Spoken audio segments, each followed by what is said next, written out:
Innal hamdalillah nahmaduhu wa nusalli wa nusallim ala rasulihil karim wa ala alihi wa ashabihi ajma'in, amma ba'd. Hadratul muhtaramin, para pecinta ilmu agama, para pendamba alam akhirat. Alhamdulillah, pada kesempatan sore kali ini Allah pertemukan kita dalam keadaan sehat walafiat, dalam keadaan iman dan Islam. Semoga iman Islam kita ini kekal sampai husnul khotimah. Allahumma amin.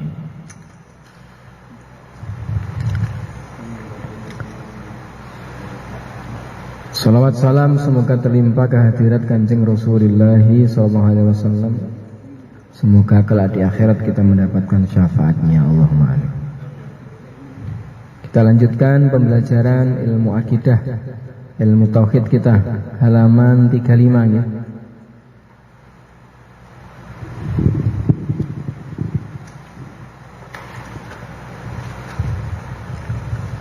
Seorang Rasul wajib menyandang sifat cerdas.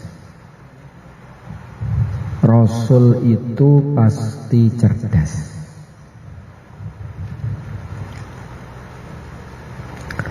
Wajib bagi para Rasul mempunyai sifat fatonah, cerdas, yaitu ketangkasan dalam melumpuhkan musuh dan menggagalkan usaha serta pengakuan mereka akan hal-hal yang batil.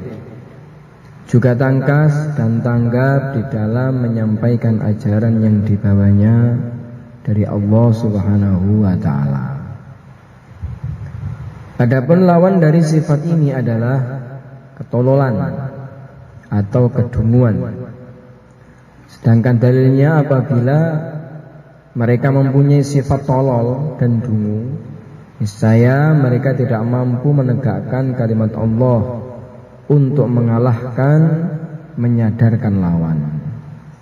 Sudah barang tentu hal itu tidak mungkin atau muhal, karena Al-Quran sendiri telah menunjukkan di beberapa tempat, beberapa surat ataupun ayat atas kemampuan mereka dalam menegakkan hujjah, mengalahkan lawan.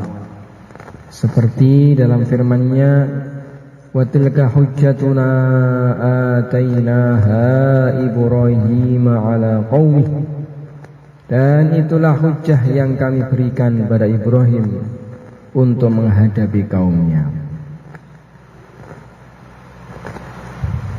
Jadi setiap nabi, setiap rasul itu pasti cerdas, pintar, pasti. Allah nggak salah pilih. Ya.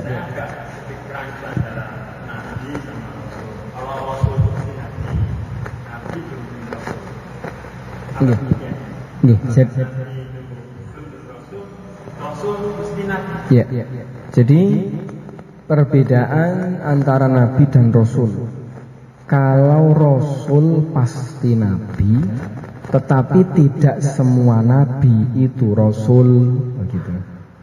Permasalahannya adalah semua yang diturunkan itu nabi. Jadi proses pergantian status dari nabi rasul ditandai. Ya.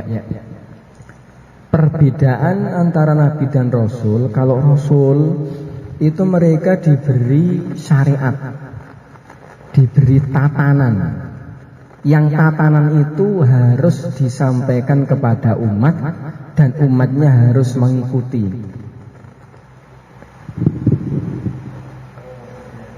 Wahyu untuk kamu wahai Rasul, wajib kamu amalkan dan kaummu harus ngerti masalah ini.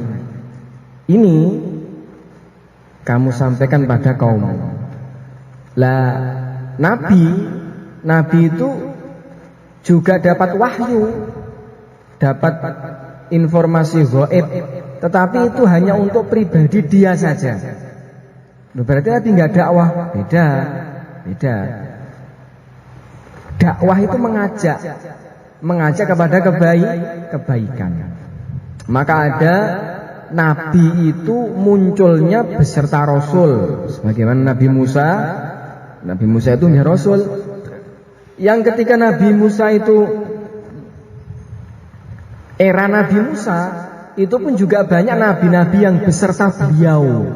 Tetapi nabi-nabi ini walaupun dapat wahyu, tapi wahyunya hanya untuk dia. Adapun yang ditablekkan, materi ilmu yang disampaikan, itu materi ilmunya Nabi Musa. Karena apa? Dia tidak punya kapasitas untuk membuat syariat baru. Syariatnya ngikut kepada Rasul semacam itu. Ini juga bagus ini. Juga ada yang salah paham. Loh berarti Pak ya. Kalau bedanya Nabi dan Rasul kan kalau Rasul itu disuruh untuk menyampaikan wahyu. Kalau Nabi kan nggak disuruh menyampaikan wahyu. Berarti Nabi itu nggak dakwah. Salah. Seperti kemarin kan saya sampaikan itu, ada istilah dakwah, ada istilah tabligh, ada istilah amar ma'ruf nahi mungkar, ada istilah taklim. Ini beda masing-masing. Apa itu dakwah? Dakwah itu mengajak. Mengajak itu dengan berbagai macam cara bisa.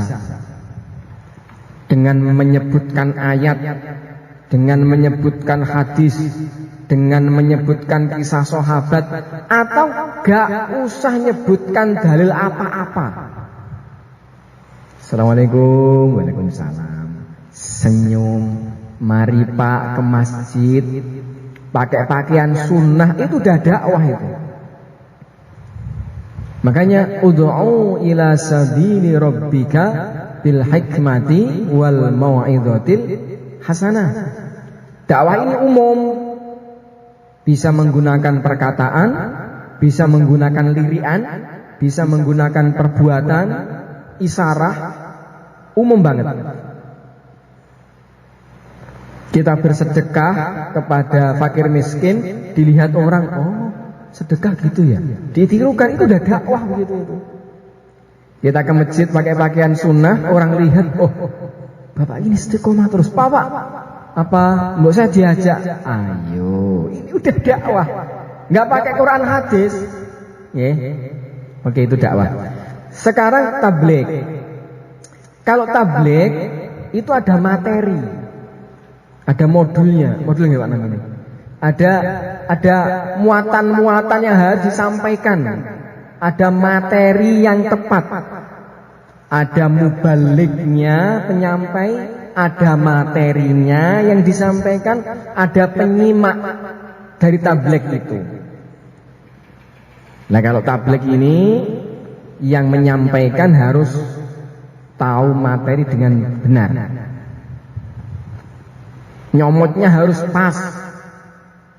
Ini Qur'annya, ini hadisnya. Setidaknya mafhum dari hadis Nabi yang diriwayatkan dalam kitab Bukhari Muslim itu demikian. Dapat dibaca dalam kitab ini. Lah gitulah. Itu namanya apa? Tabligh.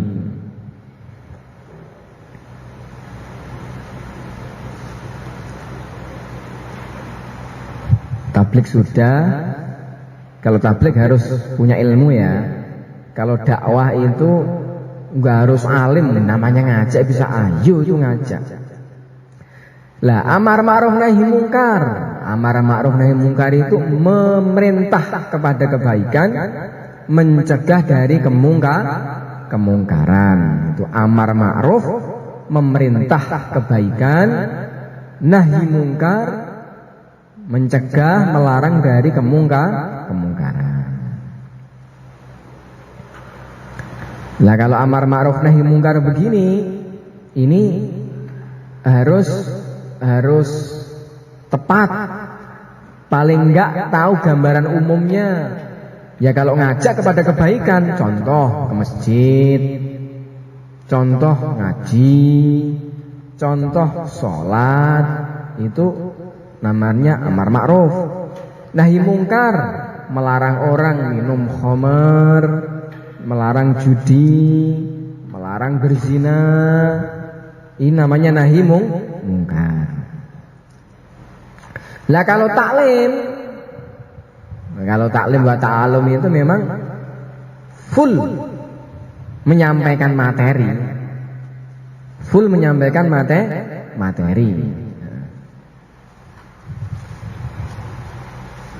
Ini definisi. Lah nanti tadi yang saya katakan salah tadi bagaimana? Ya tadi nanti di banyak definisi menyampaikan bahwa perbedaan antara Nabi dan Rasul itu adalah kalau Nabi itu dapat wahyu tetapi tidak disuruh menyampaikan. Kalau Rasul dapat wahyu tapi diperintah untuk menyampaikan pada umat. Menyampaikan berarti mentablegkan materi yang diberikan pada Nabi untuk dia saja. Materi yang diberikan pada Rasul untuk dia dan umatnya gitu.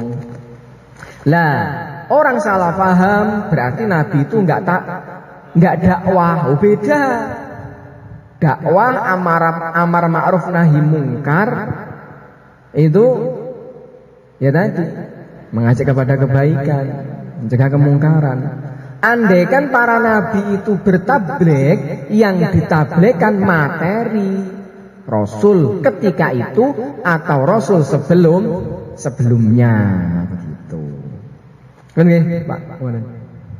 Bisa dipaham, Pak? Menurut saya batasannya nggak jelas. Nggak jelas gimana, Pak? Batasannya itu nggak jelas. Tadi dicontohkan dakwah itu semua perbuatan kita yang menuju ke unsur-unsur agamis. Nggih. Dakwah. Saya sholat, aku berdakwah. Saya pakai sunnah dakwah. Tapi kalau kita lihat tadi saya dengarkan amal ma'ruf itu. Amal sholat itu juga masuk amal ma'ruf. Jadi seolah-olah antara amal ma'ruf sama dakwah ini beneran ada dua definisi, definisi ganda. Nggih. Ta'awul namanya definisi enggak sakit. Betul. Begini. Dalam dakwah itu memuat amar ma'ruf nahi mungkar. Nah, begitu. Ya, betul ya, setuju. Jadi lah dalam tabligh ini dakwah kita lebih kepada amar ma'ruf. Adapun yang kewereng-kereng itu mereka lebih mengedepankan apa? Nahi mungkar. Kan ada yang model yang dakwahnya itu haram, bid'ah, neraka, surga dhewe. Gitu lah. Repot toh? Lah, kalau kita nggak begitu, kita menggunakan yang amar ma'ruf. Kita menggunakan mari ke masjid, ngajak kebaikan, mari sholat, mari sedekah, mari puasa, mari ngaji, mari zikir, gitu, mari. Dan ini lebih efisien, karena ketika orang itu beramal kebaikan, otomatis meninggalkan kemungkaran. Tetapi kalau ada orang kita suruh meninggalkan kemungkaran, belum tentu akan ke kebaikan, mungkin akan melakukan kemungkaran yang lain. Tambahan Ustaz. Pernyataan dia sebagai nabi dan pernyataan dia sebagai rasul itu Nabi Muhammad itu jelas. Dia sebagai nabi dan kuatkan dia sebagai rasul jelas. Untuk nabi-nabi yang lain nggak jelas. Bagaimana kita ini nabi sehingga banyak nabi-nabi yang palsu, yang kemerotok itu. Oh, nggih. Yang ini nabi sendiri kok enggak? Enggak bawa apa, enggak ada pernyataan dari Allah. Ada. Nggih.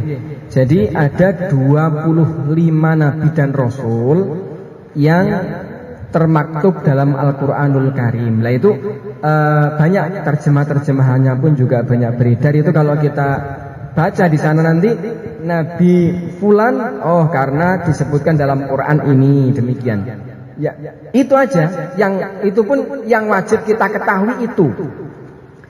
Lah, jumlah nabi 124 ribu nabi dan rasul itu. Iku sapa wae.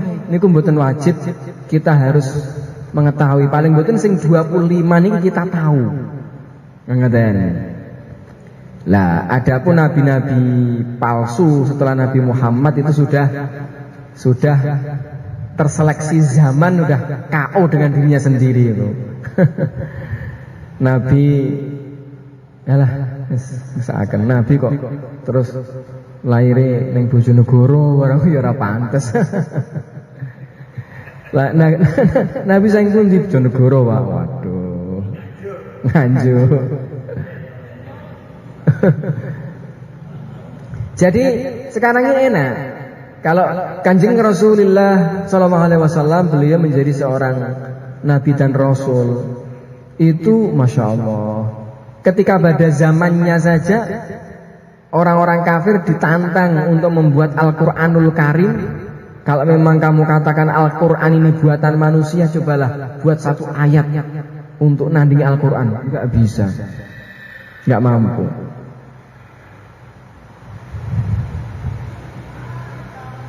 Nah, setelah dan kenabian, kerasulan Nabi ini, wah, ini sudah mutafak seluruh alam. Bahkan kehebatan Nabi ini kan sebelum Nabi lahir itu di kitab-kitab terdahulu disebutkan udah bahwa akan ada Nabi di akhir zaman namanya Ahmad. Jadi min ba'di ismuhu Ahmad. Demikian pula dalam kitab Taurat disebutkan. Bahkan bukan hanya Nabi Muhammad, nanti sahabat Abu Bakar Siddiq, Umar, Utsman, Ali itu disebutkan semua sudah dalam kitab terdahulu. Nah, cuma karena para pendeta dahulu itu takut kehilangan pamor, takut kehilangan pengikut, maka Tauratnya dirubah-rubah, begitu. Injilnya dirubah-rubah. Kalau ulul azmi itu kan yang dimana bukan ulul azmi kan? Itu yang membedakan apa? Ulul azmi minar rusul itu mereka memiliki, jadi pangkat mereka itu lebih tinggi dari Nabi Rasul yang lainnya. Karena mereka mendapat ujian yang luar biasa, nggak seperti yang lainnya. Jadi dari sisi keteguhan hati dalam menghadapi masalah-masalah dalam perjuangan, begitu. Ulul azmi minar rusul.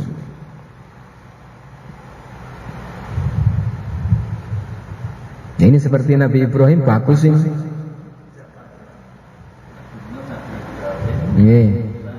Nabi Muhammad.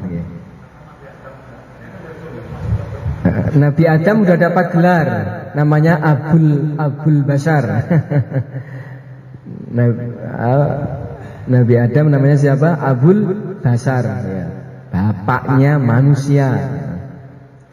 Ya, Nabi Muhammad ini akhir, tapi utama, Sayyidul Anbiya wa Rusul. Sampai suatu hari ketika itu dalam kitab Qasasul Nabiyyin itu, ketika Siti Hawa diciptakan Allah Azza wa Jalla masih di surga, Nabi Adam melihat Siti Hawa ini ya sudah biologis itu dari sana sudah jadi mau itu jadi kok ispoke kok enak makhluk aneh iki ngono, gak kaya liyane ngono.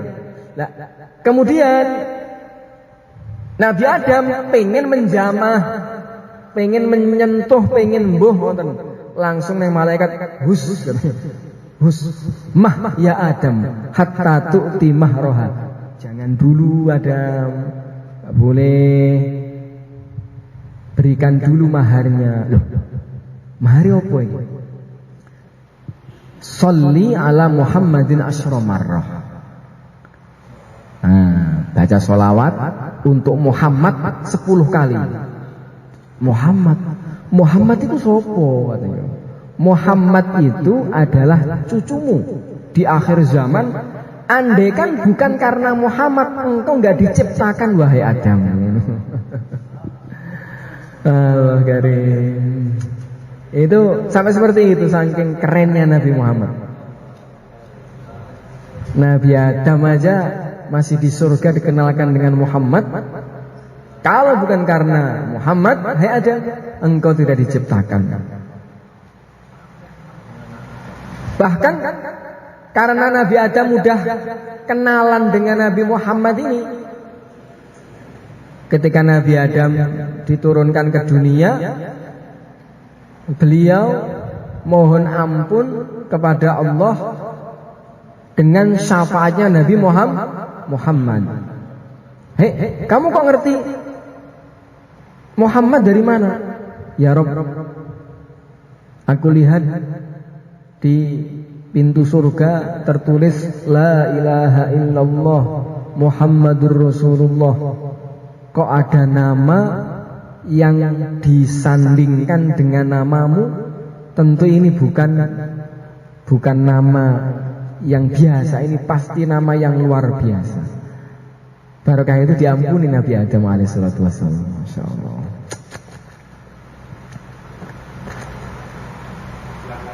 Ini.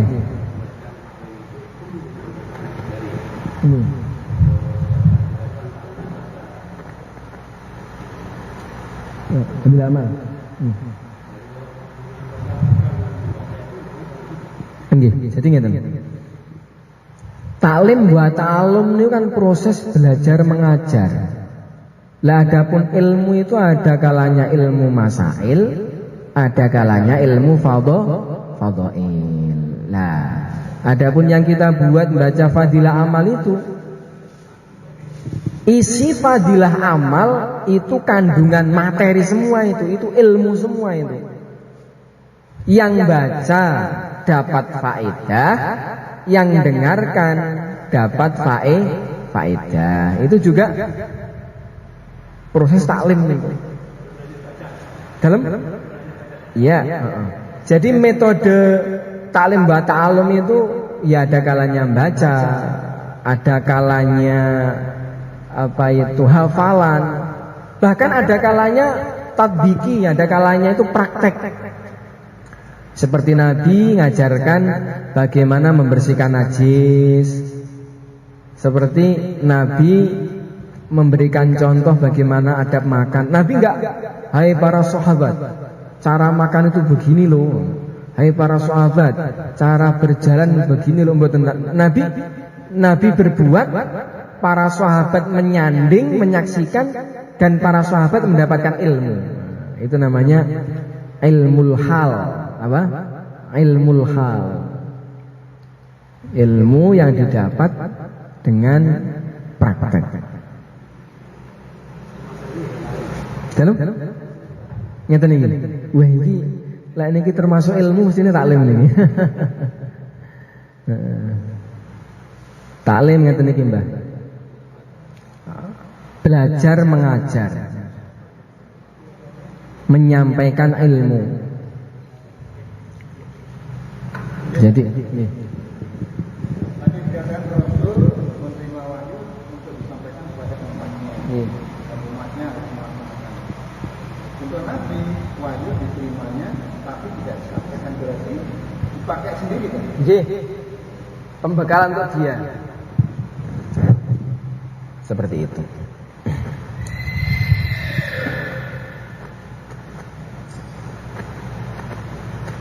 Dan semua nabi, semua rasul itu pinter, itu cerdas.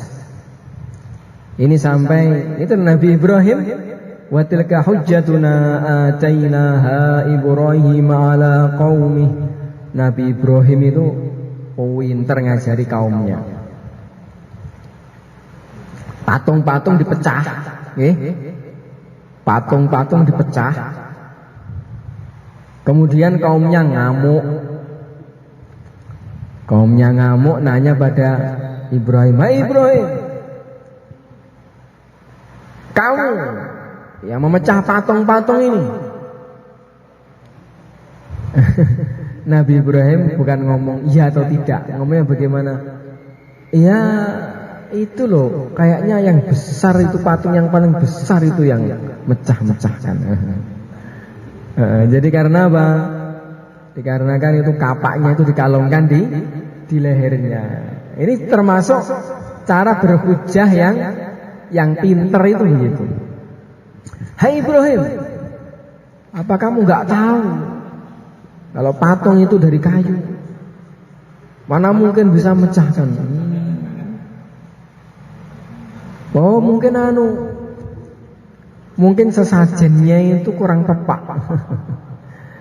Mungkin sesajinya itu kurang, makan minumnya itu kurang mewah sehingga dia ngamuk.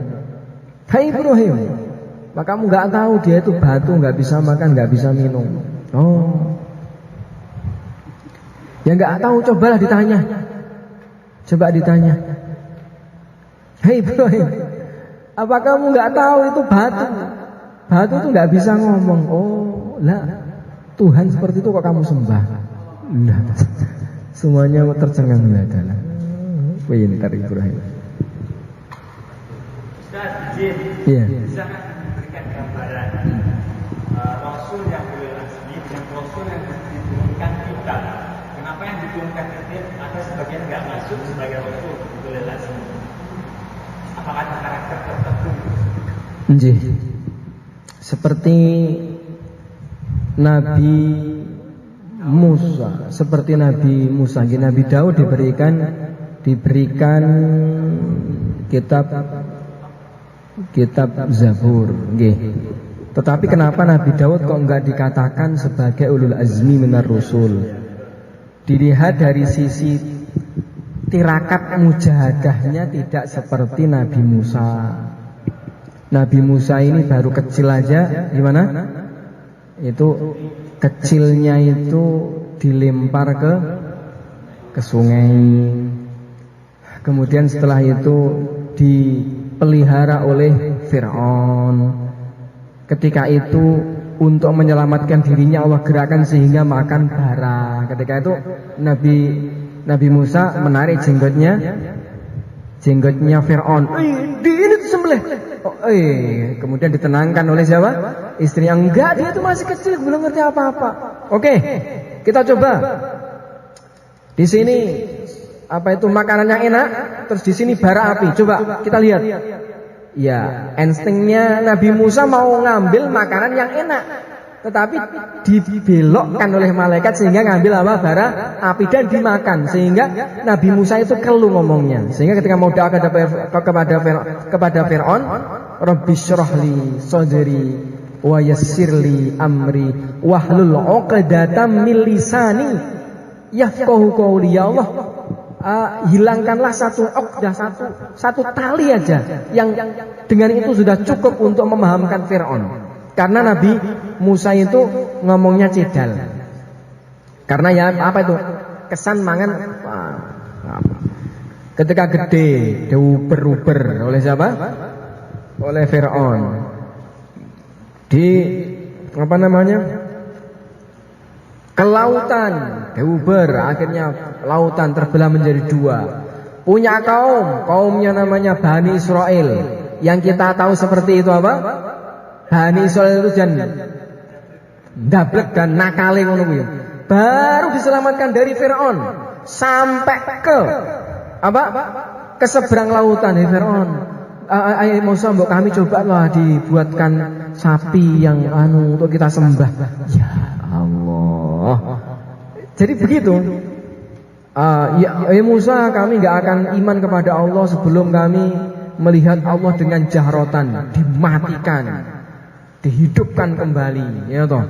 Dikasih makanan mana wasalwa, ya, dikasih makanan dari surga, minuman seperti madu, susu madu, kemudian dari makanan burung-burung yang lezat, yang gurih. Kami kok pengen makan buah ketimun, makan bawang, berambang, Masya Allah, buah kol. Jadi seperti itu. Nabi Isa, Nabi Isa itu dalam perjuangannya juga begitu, mujahadah banget, sampai pol-polannya beliau itu disalib. disalib. Padahal itu bukan Nabi Isa. Itu kesalahan mereka dalam hal itu. Tapi itu menunjukkan seperti apa bencinya mereka, kaum yang membenci Nabi Isa, sehingga sampai memfitnah seperti itu, sampai pengen menyalib Nabi Isa, walaupun akhirnya nggak berhasil. Yang disalib adalah walakin syubbiha lahum, orang yang menyerupai Nabi Isa. Nabi Ibrahim dilempar ke bara api. Masya Allah. Ketika beliau punya anak kecil, Nabi Ismail baru dapat anak-anak yang imut-imutnya, suruh nyembelih.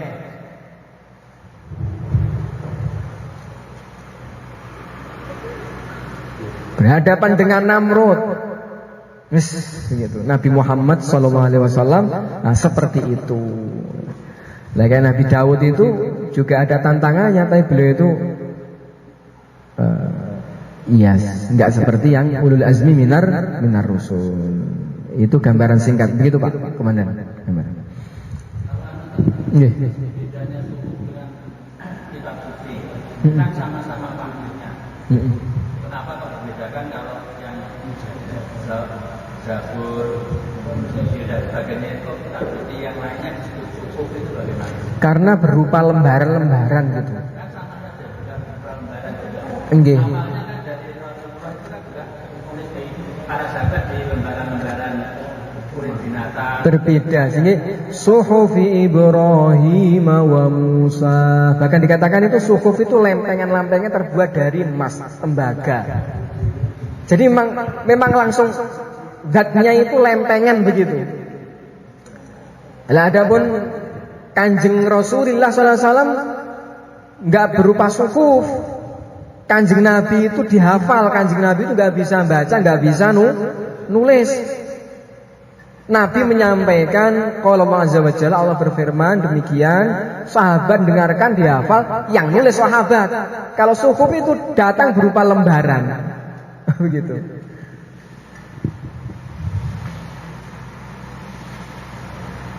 Dan dari sekian banyak kitab, itu yang terjaga adalah Al-Quranul Karim. Inna nahnu nazzalna dzikra wa inna lahu lahafizun. Yang jaga Gusti Allah.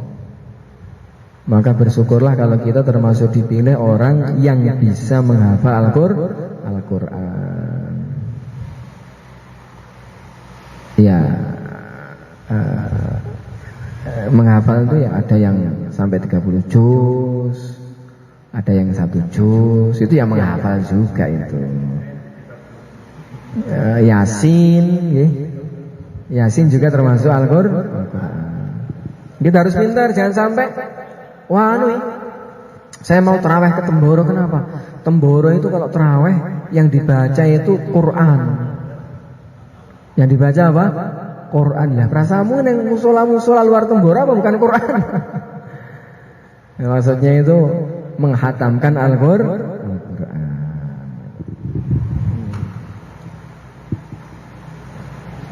Nggih.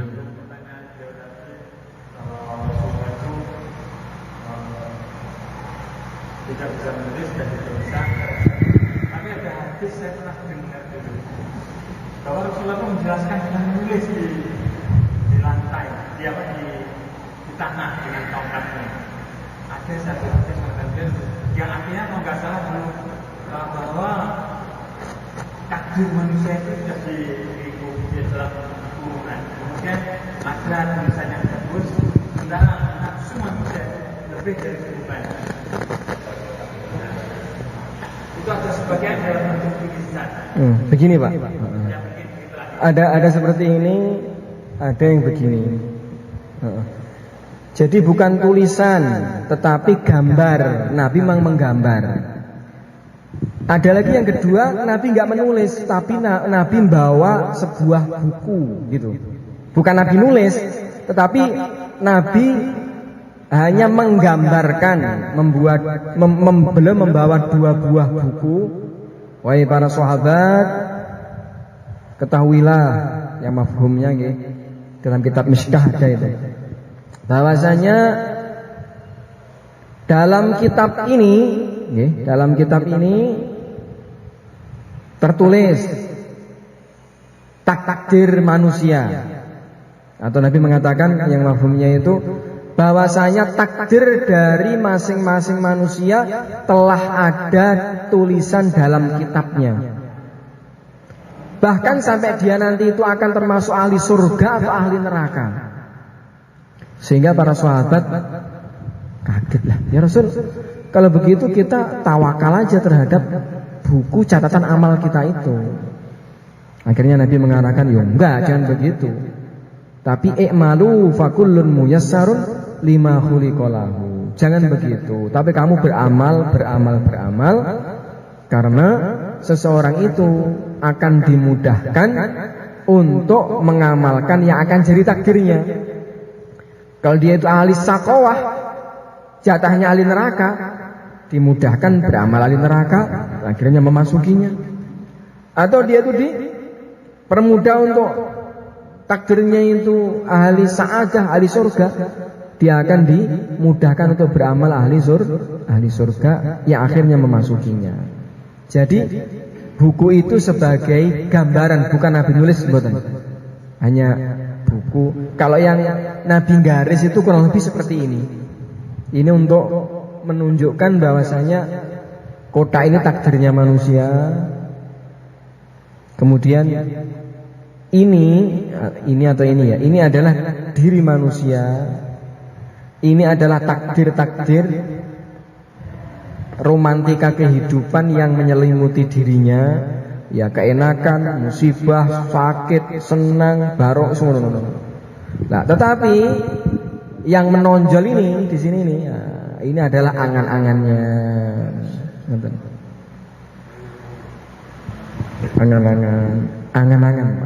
Angan-angan. Coba berapa banyak kalau ada orang mati, walah, iku loh, Pak Fulan tadi pagi itu loh baru ngobrol sama saya, katanya besok itu masih mau 40 hari, besok masih mau gini, masih jarep nyunat nih anak, arep nikah nih anak, nyekolah ke anak, nggak ini omah putu nih, alah kok mati. Jadi angan-angan lebih panjang daripada takdir kita. Loh, tak berarti nggak boleh ngangen-ngangen. Ya jangan begitu. Cetakan menungso niku nggih enten ngelamun ini. Makanya kalau melamun dikendalikan, ngelamun yang bagus-bagus saja. Malam pengen tahajud, menyiapkan waktu, pokoknya arep burut fisabilillah gitu. Pokoknya mau istiqomah ngaji, pengen ngapal Quran. Pokoknya bagus-bagus. Nanti kalau mati tertulis itu nanti. Gitu. Loh, kok namung kalih, Pak?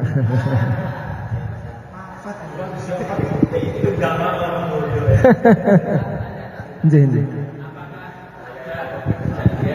Ketika orang itu ditakdirkan untuk berbuat jelek terus sampai akhir hayatnya, tapi dia bisa husnul khotimah.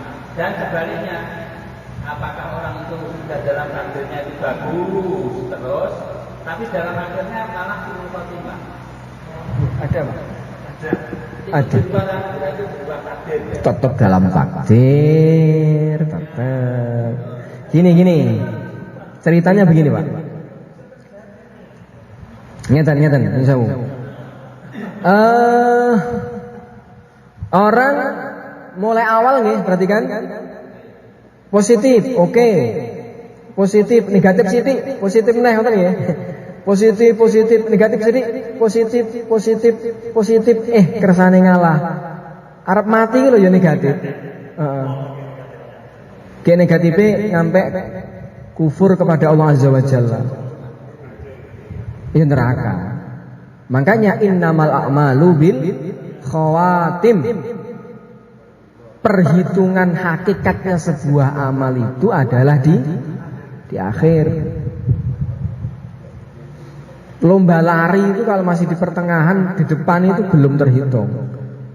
Ngeles nabrak garis finish dikit ya kuwi sing menang. Jadi perbuatan yang dulu yang baik-baik itu hilang. Masa enggak didukungkan kan? Dan uang rumah kaya gitu.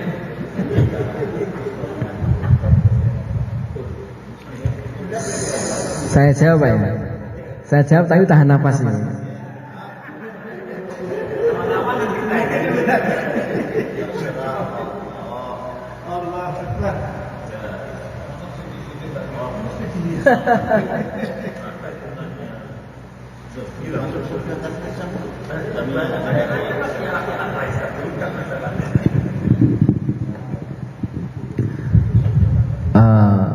Misalkan Pak Arif ini, Pak Arif, enggak. Pak Arif ini punya di rumahnya misalkan mempunyai tukang kebun. Pak Arif, misalkan Pak Arif memiliki tukang kebun di rumah. Tukang kebunnya ini bagus, jujur, bagus. Kemudian tiba-tiba kok narkoba. Terakhir narkoba akhirnya diproses di penjara misalkan begitu. Nah berarti dari awal itu walah ternyata kita ngomongnya begitu. Aslinya berarti bagus tadi itu anggapan orang.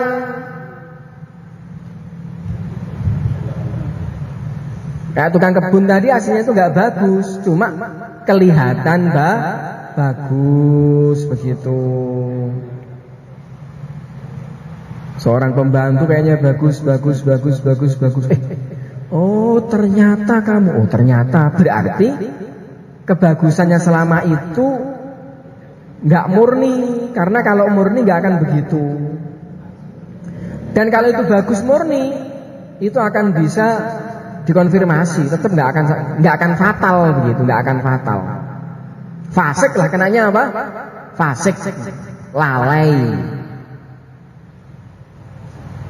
Bukan tingkat jiwa sampai kafir ini boten. Demikian pula orang yang tampaknya jelek, ternyata ya tadi tetap pembantunya Pak Arif tadi misalkan. Kayaknya jelek. Ternyata kejelekan yang sesekali nampak itu bukan jelek yang hakiki itu. Ternyata kejelekannya itu untuk menutupi aibnya tetangga, menutupi aibnya teman. Untuk apa? Menutupi aibnya keluarga, untuk nopang kejelekan orang lain. Oh, ternyata kamu itu orang hebat toh. Nah, gitu. Atau mungkin dia pun juga berbuat nggak bagus. Tetapi itu pun ya ringan begitu, nggak sampai fatal. Lah, misalkan ada orang sholat, zakat, puasa, haji, loh, tahu-tahu kok ketika matinya kok minum khamr, kemudian kafir, itu kenapa ya? Oh, berarti dalam penampakan ibadah tadi itu ada masalah. Atau ada orang yang seakan ditaskil nggak gelem, diajak khurut nggak mau, diajak ke masjid juga nggak mau. Ternyata dia itu punya amalan istiqomah yang dia buat. Dia nggak ke masjid supaya apa? Jaga keikhlasan dan sebagainya. Ternyata dia itu orang baik, waliullah subhanahu wa ta'ala. Oh alah, kamu kelihatan jelek itu ternyata pandangan kami kamu itu orang yang tidak mau diajak ke masjid, tapi ternyata malah hati kamu itu hati baik yang begitu. Jadi begitu. Misalkan itu perbuatan baik, kebaikan-kebaikan itu pasti akan memberikan kesan di akhir hayat. Kalau itu perbuatan-perbuatan buruk juga akan memberikan kesan di akhir hayat. Dan ini memang yang tahu cuma Allah Subhanahu wa taala. Oh, berarti orang yang baik-baik itu cuma kelihatan ya, Pak. Ya jangan begitu. Berarti orang-orang jelek-jelek itu hanya kelihatannya ya, Pak. Ya kita nggak bisa ngomong begitu. Makanya kita nggak bisa memvonis. Nggak bisa memvonis.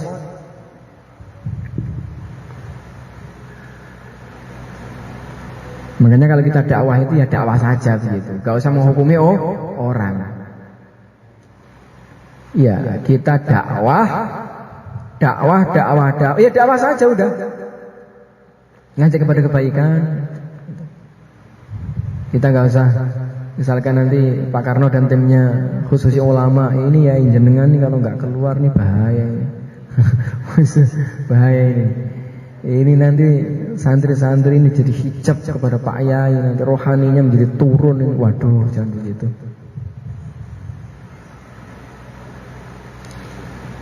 Ya kita dakwah saja. Adapun bagaimana terserah Allah Azza wa Jalla. Gitu ya Pak ya.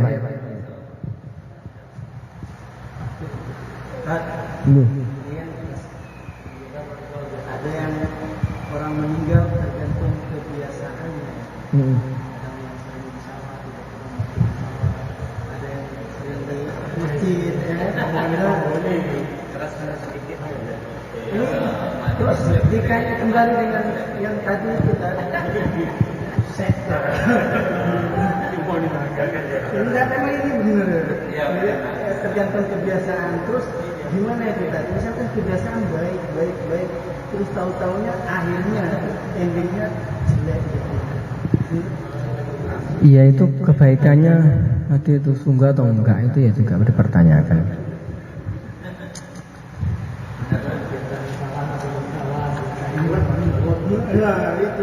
Iya. Makanya itu Pak yang menjadikan para ulama itu bingung itu ya di situ. Ada nangisnya, ada sedihnya. Iya, saiki wis ngaji ya jubahan, ya kopian, ya serbanan, ya wiridan. Nanti kalau mati gimana gitu.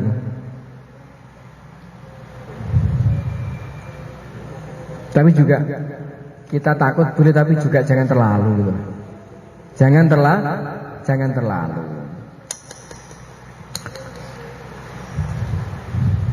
Bukankah orang itu kalau dalam hatinya ada kalimat thayyibat la ilaha illallah itu tidak akan masuk neraka. Ya udah, kalau kita mukmin masa masuk neraka? Enggak Pak, jangan takut lah. Solo enggak. Kita ini orang iman masa masuk neraka. Nah gitu aja, itu apa? Itu berharap kebaikan. Tapi kalau melihat kesalahan, kok salah terus gitu? Istighfar gitu aja udah. Nah terus piye?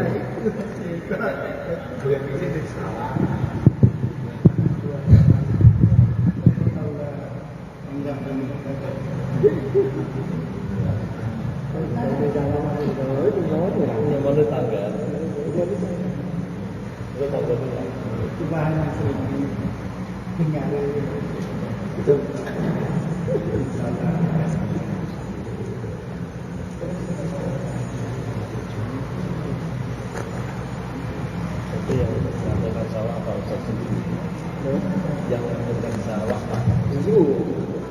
Iya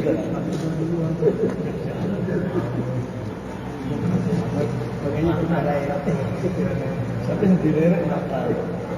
Alatnya.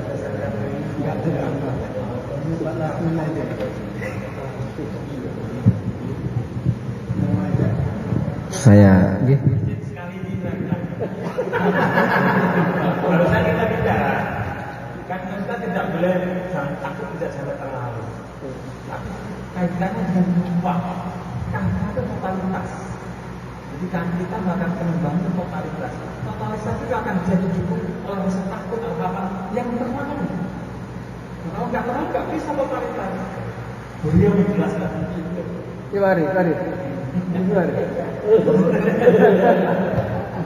Jelas ya Pak, jelas. Nomor. Mari kita tawadhu ngoten niku. Terus pun dipejabat. Biasa. Jadi Totalitas itu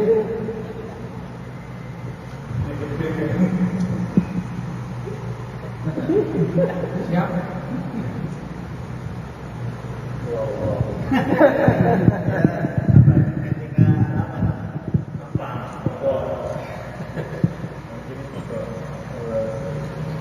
Nggih. Maksudnya ngeten lho, kira langkung.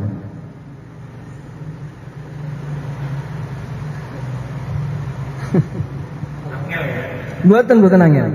Cuma aku memilih bahasa yang tepat untuk panjenengan. Seorang lelaki itu, seorang suami akan mendapatkan sanjungan dari seorang istri. Engkau ini memang sungguh lelaki yang A, B, C, D, E kebohongan. Kenapa? Karena totalitas tadi itu. Totalitas yang bagaimana? Saking berharap cinta, kasih, sayang dari seorang istri, maka seorang suami juga berusaha mencurahkan kasihnya, sayangnya, pengorbanannya kepada istri. Untuk apa? Total ya, total dalam mencapai kebaikan dengan cara husnudzon. Dari sisi positif, mencinta, berharap, husnudzon, bersangka baik. Lah di sisi itu juga si suami memiliki satu sisi ketakutan, nanti kalau sampai aku tidak berbuat baik yang semacam ini, nanti enggak program untuk apa? Program untuk istri yang kedua enggak tercapai, misalkan contoh. Contoh.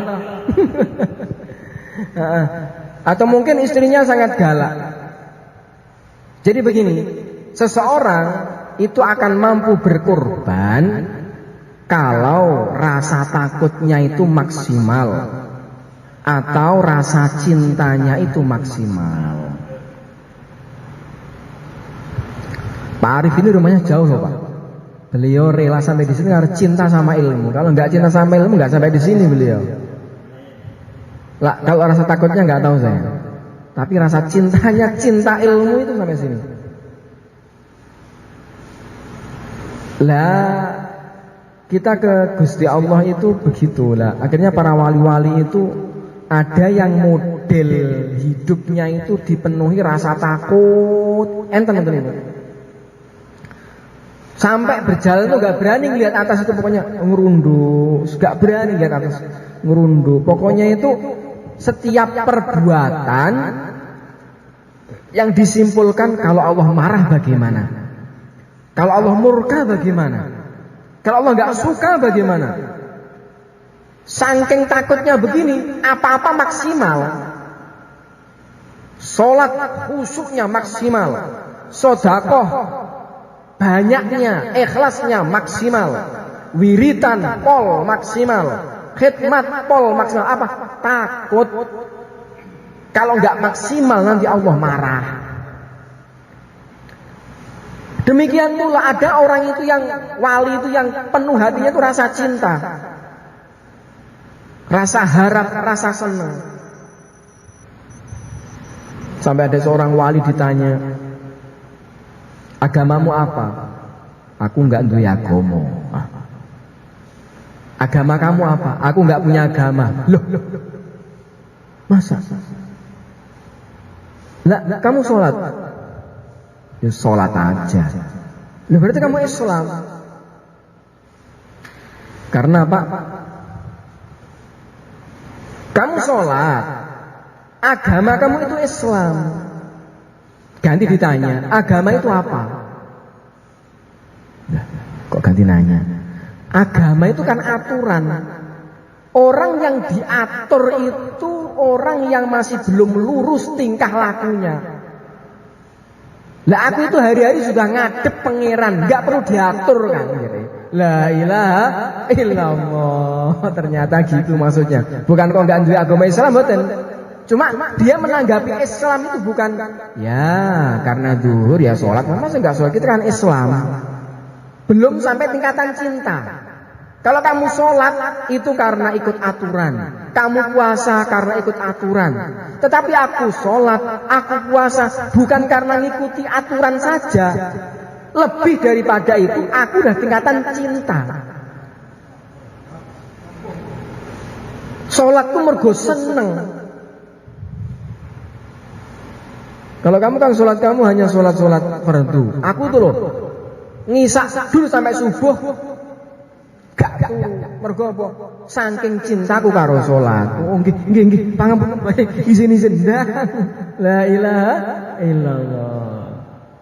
Kurang luwih ngoten niku Pak. Dados wong niku lek wedine maksimal, pengabdiannya juga maksimal. Orang itu kalau rojak pengharapan husnudzon cintanya maksimal, itu pun juga akan total dalam ibadahnya kepada Allah Azza wa Jalla. Lah orang iman itu mengumpulkan antara rojak wal khauf.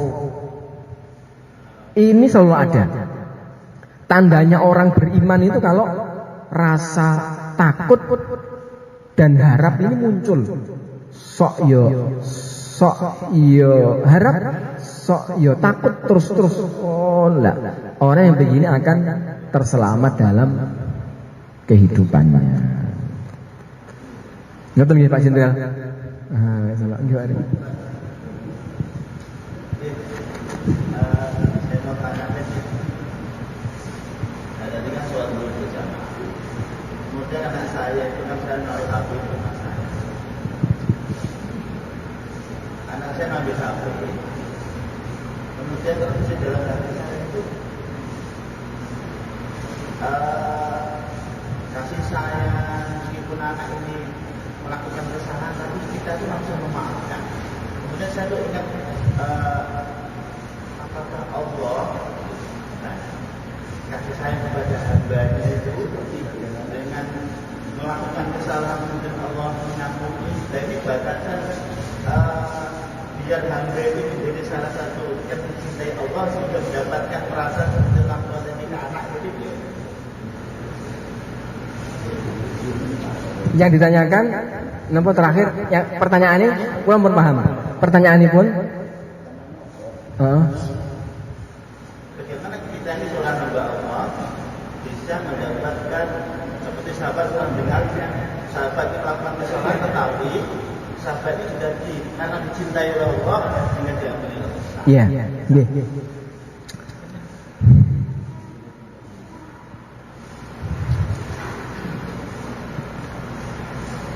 Idealnya Pak, idealnya. Walaupun kita belum mampu ke sana, tapi berusaha. Idealnya adalah lek ngelakoni kesalahan mumpun disengaja. Contohnya kula numpak motor, ya prit, kena Pak polisi, ya pangapunten Pak. Ya Allah, sime ketinggalan asli. Biasane niku lho teng dompet niki. Lah niki wau niku teng celono ketinggalan. Pangapunten lali Pak. Biasanya lek sing ngene polisi ya Mas. Nggih, lain kali berarti kan nggih Mas. Nggih, ngoten. Jadi bukan kenapa sampean tidak bawa SIM? Emang gua pikirin loh di kepala Anda ngono nggih. Kenapa enggak bawa SIM? Emang perlu Pak? Ditegat polisi? Kenapa enggak bawa SIM? Emang perlu SIM? Loh, ya enggak bener. Namanya nentang. Tapi kalau ada Pak dengan wajah apa jenenge meyakinkan. Oh nggih, SIM Pak. Oh iya, lengkap alhamdulillah. Niki Pak. Loh, ada Pak. Astagfirullahaladzim. Ngapunten Pak. Pangapunten, cek dini telepon. Nah, ini lho Pak, video kali bojo teng griya niku lho. Enten sini. Ketinggalan teng saku wau. Oh, nggih pun. Mun dibaleni nggih. Paling ngoten nggih Pak polisi. Nggih ngoten. Lek lali lho, apa? Atau ini peraturan. Apa ya? Oh itu salah. Mboten. Itu bukan ajaran pondok, itu ngawur. Ngoten nggih. Nggih, ngoten. Mengke lek enten santri sing dicegat Pak polisi kok kemudian mana suratnya? Jenengan minta surat Yasin atau Al-Waqiah? Hatam kamu. Sudah hafid kamu. Mau tak tes kamu. Oh, mboten bilang enggak ya. Hafid. Hafid Al-Fatihah hafid juga ayo. Perlu digitukan Pak santri. Itu santri nakal namanya. Ngawur.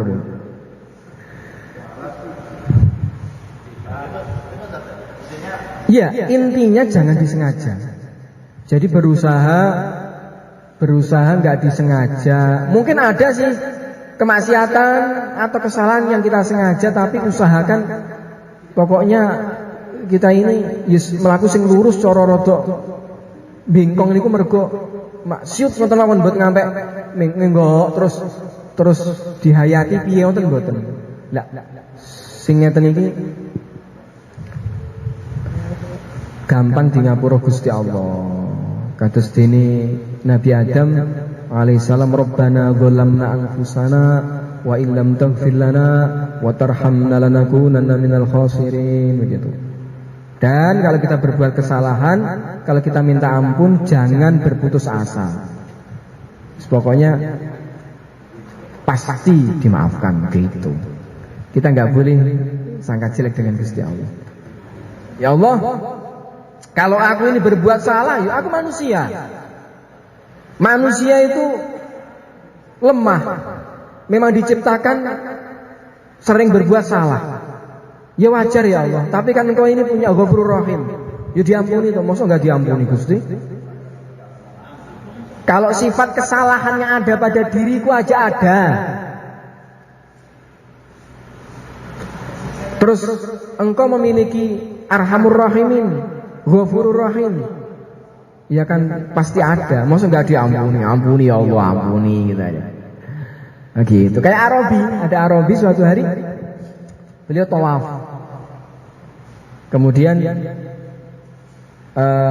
ya Karim, Nabi dari belakang, ya Karim, itu didelok sapa to nerok-nerok piye mlaku nah. Ya Karim, ya Karim, Nabi dari belakang, ya Karim, sapa to? Tinggal nih ganggu. Ya Karim, ya Karim. Hei, kamu tuh siapa? Andaikan engkau tidak memiliki perawakan yang tampan, yang indah, mempesona dan wibawa, kamu udah tak laporkan kepada kekasihku Muhammad SAW. Hai Arabi, apa kamu nggak ngerti, nggak kenal dengan Rasulmu? Enggak, aku iman pada Nabi Muhammad, tapi aku belum pernah ketemu dia. Aku ki nabimu. Ya langsung, ya wis meluapkan seluruh perasaan cinta kasih nggak karu-karuan. Akhirnya malaikat Jibril datang. Muhammad, sampaikan itu pada Arabi, walaupun dia ngomong ya Karim, tetap aja dia itu akan diurus akan kesalahan-kesalahannya. Ya Arabi, Allah akan tetap mengurus kamu walaupun kamu ngomong ya Karim begitu. Gak apa-apa. Kalau Allah ngurus kesalahanku, Allah juga akan kuhisap nanti. Loh. Oh, hisap piye? Kalau Allah menghisap aku akan kesalahanku, aku akan memperhitungkan rahmat Allah, ampunan Allah yang maha luas itu. Wah. Mananya itu, yalah aku salah, ya wajar toh. Dengan Allah itu Ghafurur Rahim, masa jalan ngapura gak diampuni ya, kira ya di ngapura. Tapi sahabat niki Pak, sahabat niku radhiyallahu anhum wa radu'an, lagi to niki ya galengan bin galengan atuh. Soko ya tenanan ngoten wae nih. Salah nggih. Siap. Siap. Ini adalah pendapat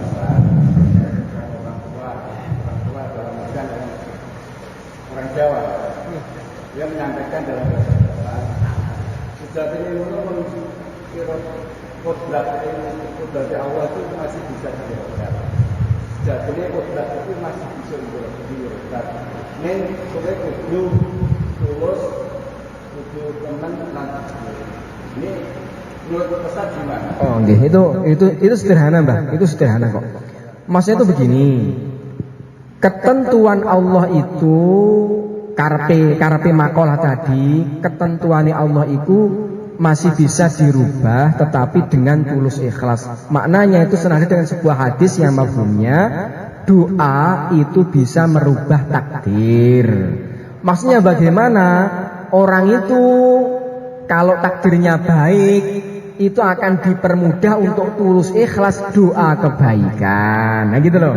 Lah itu tutur seperti itu oleh orang Jawa disampaikan kepada orang, contoh sekarang hidupnya itu sengsara, nggak punya duit, terlunta-lunta, kan seakan takdir dia sekarang ini apa? Terpuruk semacam itu, terus dinasihati begitu. Maknanya apa? Lek kowe iki pengen rubah, ikhlaso ngabekti ning Gusti Allah.